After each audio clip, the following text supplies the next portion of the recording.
The top stars in WWE earn anywhere between $5 to $15 million every single year. But where do they spend it? From private jets and luxury cars to Rolexes and expensive lawsuits, this is how WWE legends spend their millions. Starting with The Rock. The Rock owns not one, but two private jets. His main ride is a Gulfstream G650, and this thing cost him up to $65 million. But when one $65 million jet wasn't enough, he added a Bombardier Global 7500 to the hangar too.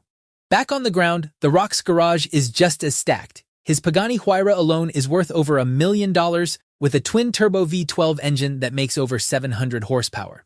But the man's got range, cause sitting right next to the Pagani is his favorite ride of all, a custom Ford F-150 pickup truck.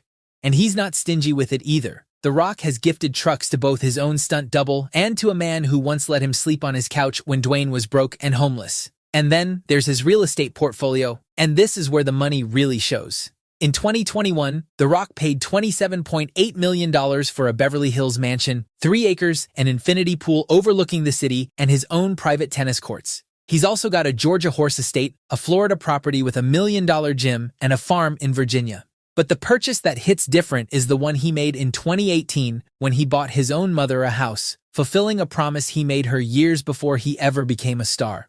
Turns out even a guy worth $800 million still remembers where he came from. And John Cena's about to prove the exact same thing. Cena's net worth sits around $80 million, and this man has been collecting cars since he was 14 years old. Today, his garage holds over 20 of them, and one of the rarest is a 1970 Plymouth Superbird Roadrunner worth about $250,000, packing a 426 Hemi engine. He's also got a Corvette ZR1 he customized and nicknamed the Incinerator, and a 1966 Dodge Hemi Charger worth around $40,000. But Cena's most expensive car actually got him sued. In 2017, he bought a Ford GT supercar for over $460,000. The catch was that Ford makes every owner sign a contract promising not to resell the car for 2 years, but Cena sold his in a matter of months.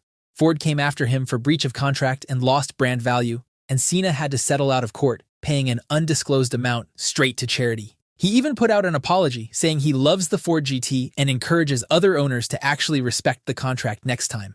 But it's not just his car collection. The land where Cena parks all these cars is just as impressive. Cena's mansion sits in Land O'Lakes, Florida, and he bought it back in 2005 for $525,000.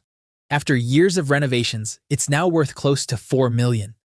We're talking over 10,000 square feet, 2 pools, 1 indoor and 1 outdoor, and a private cigar room so exclusive that even his ex-girlfriend Nikki Bella said she wasn't allowed inside. But here's the twist. Despite all $80 million to his name, Cena still drives the same 1991 Lincoln Continental he bought during his early wrestling days.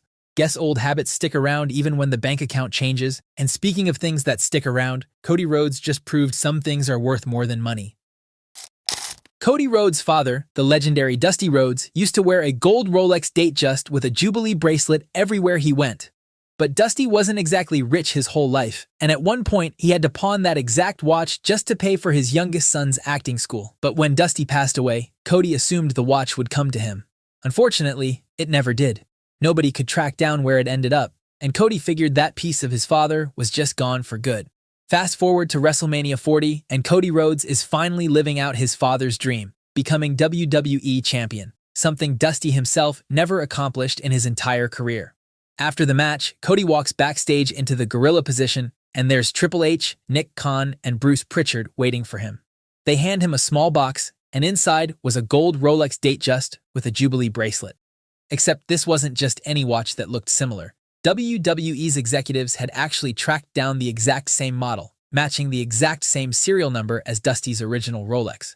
They found it and bought it back, just to give it to Cody the moment he finished his father's story. Cody said it was all he ever wanted and that he was completely speechless in the moment it happened. Money can buy a lot of things on this list: private jets, mansions, custom trucks. But it can't buy back a memory unless you've got the resources of an entire wrestling company behind you looking for it. This is easily one of the most expensive gifts in WWE history, and one nobody can really put a price on. But if Cody's watch story is emotional, Ric Flair's story is about a man who could never stop buying them. The Nature Boy became basically the face of diamond-covered watches in wrestling, flashing them on television decades before it was ever considered a fashion trend. Back in the 80s, Flair used to brag on the mic about his $13,000 gold diamond Rolexes and his $700 lizard skin shoes. Flair says his love for jewelry actually started as a kid, growing up in a frugal household that never had money to spend on luxury. So when he finally made it big, he made sure to spend just as big. In 1978, he bought his own father a Rolex for Christmas and almost brought the man to tears. Flair has openly admitted that over the years, his partying lifestyle cost him at least 4 separate Rolex watches. One of the stories involves a party surrounded by Hooters girls where the watch just disappeared, never to be seen again. When you're living the stylin' and profilin' lifestyle every single night, apparently keeping track of $100,000 worth of jewelry becomes somebody else's problem. Flair even joked in one interview that Rolex owes him a commercial since he did more free advertising for the brand than any actual paid ambassador ever could. But while Flair was known for his love for watches, The Undertaker spent a fortune on his love for bikes. A true biker at heart, the dead man owns 4 different Harley-Davidson models. There's the Softail Fat Boy, the CVO Limited, and the Breakout. But the real showstopper is the Harley-Davidson Hearse Funeral Chopper.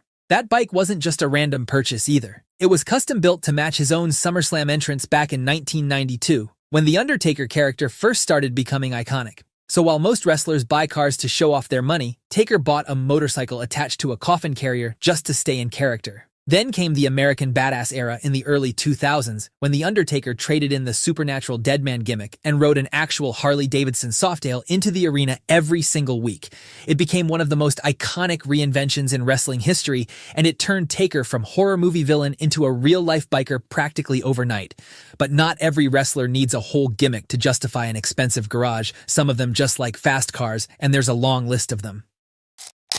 Triple H's garage alone is worth over $1 million, and the crown jewel is a Rolls-Royce Phantom worth about $460,000, a twin-turbo V12 that somehow still manages to feel classy at 155 miles an hour. Right next to it sits his Lamborghini Huracan, worth around $240,000, hitting 60 in under 3 seconds. And when he's not driving those, he's got a Mercedes SL Class, a BMW 7 Series, a Cadillac Escalade for his actual daily commute, and a $95,000 limousine he still uses for work. But the game isn't the only member of Evolution who loves cars. Dave Bautista went from bouncer to Hollywood action star, and his garage tells that exact story. Before he blew up, Bautista was driving a 2003 BMW 745 Li, picked up right as he joined Evolution alongside Triple H, Ric Flair, and Randy Orton. Since then, his collection has grown to include a Mercedes-Benz, a Lamborghini, and even a Hummer, proving the animal never really settled on one lane. Going from one powerhouse to another, Bill Goldberg went a different direction entirely, going full American muscle with a 780-horsepower Superboss 429 Mustang nicknamed the Lawman.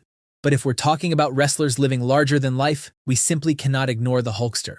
At one point, Hogan had a Lamborghini Gallardo worth over $214,000 that he only drove on special occasions, a Ferrari 360 Spider worth over $300,000, and a Bentley Continental GT for when he wanted to look like actual old money. He even had his own Rolls-Royce Phantom worth $460,000, the exact same model Triple H owns. But here's the twist. That Rolls-Royce reportedly didn't survive Hogan's divorce, proving that sometimes the most expensive car in the garage is just one bad relationship away from being gone. And then there's Seth Rollins, who unveiled a black Lamborghini a few years back that immediately became one of his signature flexes. We don't even need the exact price tag on his, because John Cena straight up sold his own Lamborghini for around $148,000, giving us a rough idea of what Rollins is driving around in. From Rolls-Royces to Mustangs to a Lambo that quietly changes hands for 6 figures, it's clear WWE locker rooms basically double as luxury car dealerships. But while most wrestlers spend lavishly on cars and watches to flex their wealth, Brock Lesnar takes a completely different approach.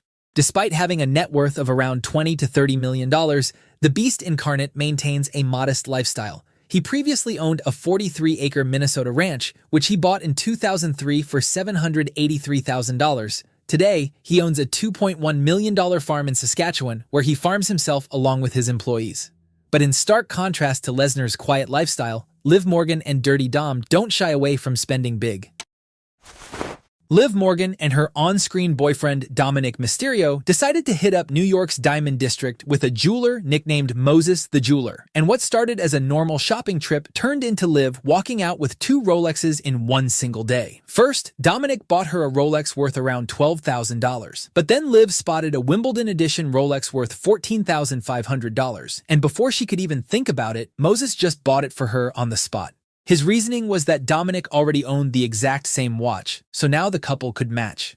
Liv was completely stunned, going from 0 Rolexes to 2 in the span of one afternoon, all without spending a single dollar of her own money. But fancy watches and cars aren't the only thing WWE wrestlers spend their money on, because becoming a wrestler is an expensive job in itself.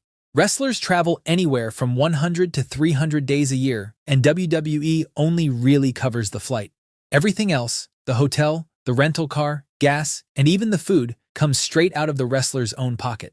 And most of these guys aren't ordering off a menu either, because maintaining a WWE physique means eating clean 5 times a day, every single day, all year round.